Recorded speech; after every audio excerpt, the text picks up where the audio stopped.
বাবাটি মানুষ জিন্দাবাদ, জয় হিন্দ। আমাদের 1 নম্বর ওয়ার্ডের পক্ষ থেকে এখানে যত শিশু মা বোনেরা আছেন, শিক্ষক শিক্ষয়িত্রী আছেন, সবার পক্ষ থেকে সুবিধাকে আমাদের শ্রদ্ধা, আমাদের সশ্রদ্ধ প্রণাম এবং আমাদের ভক্তি নিবেদন করলাম।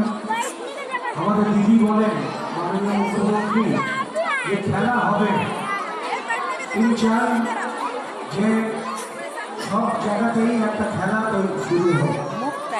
আমাদের সুদীপ বন্দ্যোপাধ্যায় ইতিমধ্যে 10 বার মাঠে নেমে খেলেছেন এবং 10টা গোল করেছেন। ভারতের মারাদোনা নিশ্চয়ই খেলার মাঠে নয়, কিন্তু পলিটিক্সের মাঠে 4 বারের বিধায়ক আর 6 বারের সাংসদ।